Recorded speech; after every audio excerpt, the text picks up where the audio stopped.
Well, thank you all for being here. I'm just humbled with so many people interested in this topic. You're the dots. I can draw between the dots, but you're the dots. So I just appreciate you being here and having enough commitment to this topic to be here and learn more about it. So There's some people who can't hear you. okay. You can speak up, or we do have a microphone system in this room. Okay, why don't we get that going? And I will try to talk a little louder. As I was introduced, my background is paradigm shifting. To find out in cultures, whether they're global or domestic, how we get from one spot to a better spot. And that's what I do. Now I'm working on what I think is the largest challenge since World War II, and that is climate change reduction, reducing carbon output. Because we based our entire global economies on carbon release, on transportation, energy, how we live every day. So we're caught in the devil's bargain, aren't we? Because we don't want to have a lessened standard of living, but we don't want to continue to poison the planet so that it's not livable, or certainly sublivable for our children and our children's children. So the challenge is, how do we change from a non-carbon, or from a carbon economy to a non-carbon economy?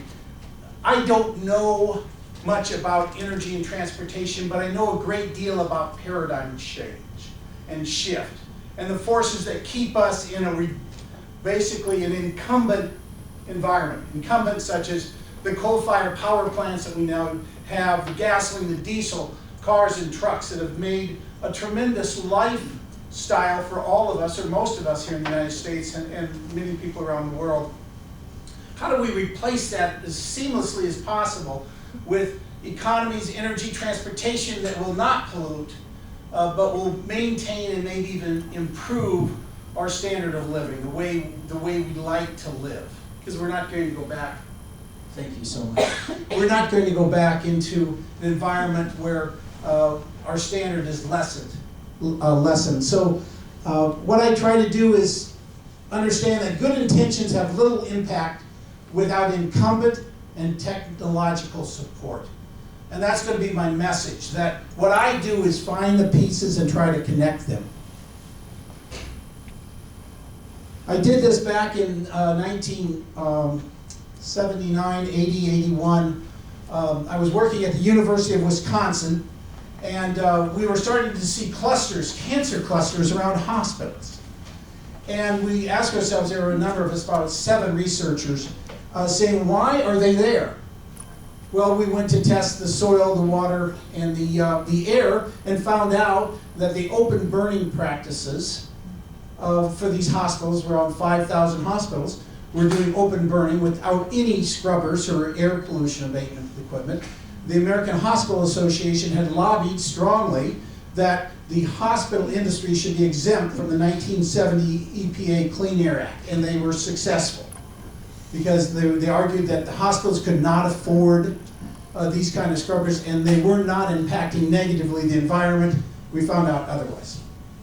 So we challenged that, but they still wouldn't budge. It took us 5 years. There were protests, there were demonstrations, nothing happened.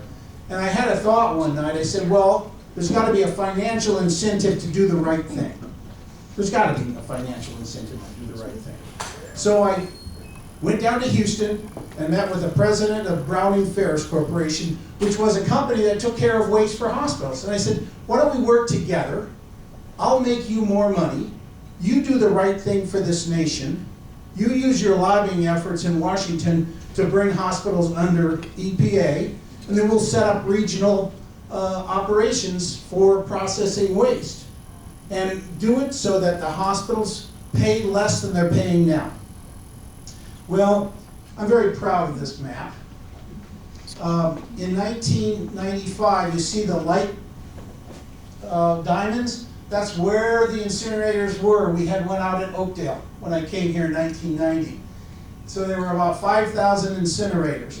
By 2010, these were the only processing plants left in the United States, and they were all under EPA's air quality jurisdiction. So it's estimated, the other day it was estimated, I saw on the web, that over 10,000 cancer deaths were avoided by this work. It took about 15 years for that paradigm shift. So I was really happy with that work. So the people inside healthcare had come to me during '82, and they said, "You're a paradigm shift specialist. We got this thing coming into the United States that we're concerned about. It's called HIV. I said, "Well, I don't know what HIV is." And they said, "We don't either, but we think it's bad." So that was '82, '83. I was at the University of Wisconsin, and we started to look at our practices. You know, in those days, that you could do an injection and throw the waste needle into a trash can. You could put IV starts into a trash can. You could put anything. You put scalpels into a trash can. So when AIDS came out, HIV came out, we realized that we're getting a number of hospital workers, primarily housekeepers, contracting AIDS. They were not even in contact with the patients. We're getting nurses and doctors that were getting accidental injury, self-contaminations too. So we said, hold it. We should have what was novel then, safety syringes, safety starts, IV start devices, even scalpels that could be self-sheathed, all of these things. Certainly, let's get boxes up. And once again, the industry, the incumbents fought us. Too expensive. What if those healthcare workers as nurses and PAs be a little safer? Could you just train them to be a little more careful and they won't kill themselves? On and on. So a number of universities banded together under the direction of Janine Jager at University of Virginia, and we started lecturing, collecting data, the whole thing. Now, I was brought in on the engineering side to work with Becton Dickinson and Johnson Medical to do what? To design new devices that could make them more money, but save lives, which we did. So a lot of the things like the Insight IV Start and a lot of the needles that we now use are basically descended from those early days at the University of Wisconsin School of Engineering, where we designed a number of them. And then the group, well, Janine Jager received the MacArthur Fellowship in 1994, I believe, for the work, and rightfully so. So that changed the paradigm shift. So I kind of resigned from that tour of duty in paradigm shifting and kind of went quietly into working at the University of Iowa, and I started thinking that this internet thing should be more productive than it was then. It was not much in 1994 or 95. And so I contacted Microsoft and a number of the leaders out in the West Coast and said, couldn't we do conferencing? Couldn't we have voice over internet, or couldn't we connect? Couldn't we control all screens by one computer and have conferences? Well, the federal government was really interested in this because they were getting signs there might be terrorist attacks on the United States. This is in the 90s. And I said, okay, I'll work on it. So we started developing what's now WebEx, webinars, what we call dual communication modalities. We shifted from on-site conferences to what is now, shared information. You could share each other's desktop screens, all that kind of stuff. It all started back in the mid-90s, late 90s, and then I teamed up with Texas A&M University at the National Center for Emergency Response and Rescue, which is the largest training center in the United States for that. And we were funded to put together training sessions for, like hurricane locations, all the Gulf Coast, Texas, all the East Coast. Most of the training in those early days were done through the companies that I worked with. But there again, paradigm shift. People did not have to come in.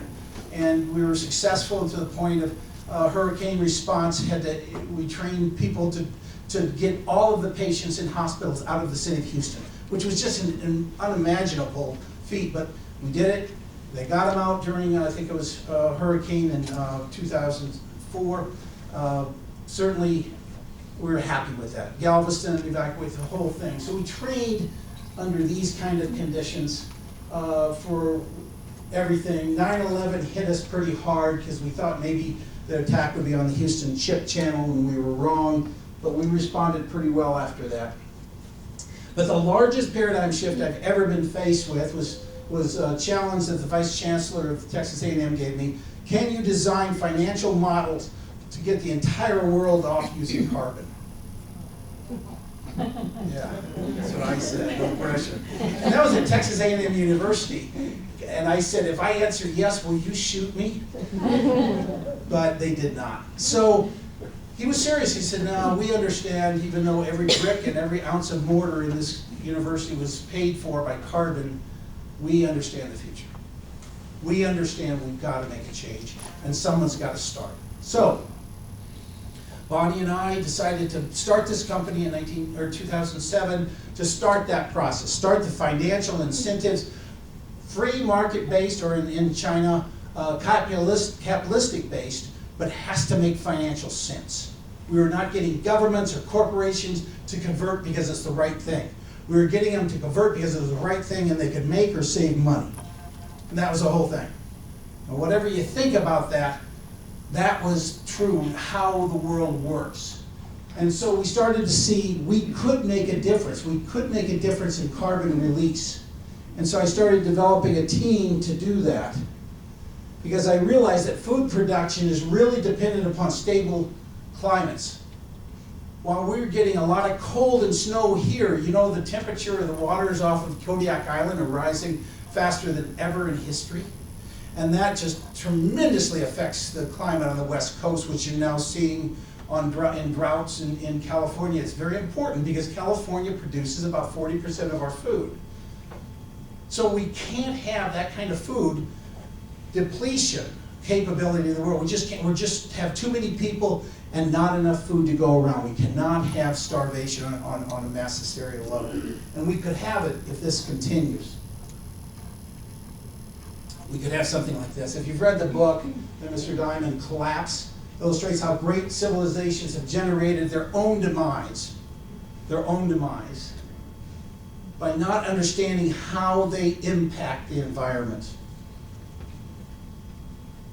Even the children, April 19, 2013, there was a protest that children understand that we are mortgaging their future and their world by our actions to be able to sustain our standard of living. It doesn't have to be an either-or situation, I don't believe, and I'm finding that out.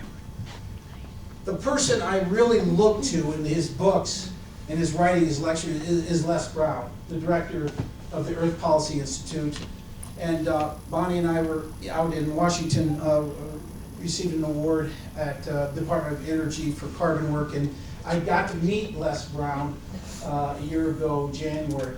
And fascinating guy. If you ever get a chance, any of these books, especially Plan B 4.0, it's the most insightful description of how we can reverse discrimination against women, reverse economic disparity with women, reverse environmental degradation, and it would take a fraction of what we're spending on military operations worldwide. So I was glad to hear today that they're drawing down the military. Once again, the United States recommended less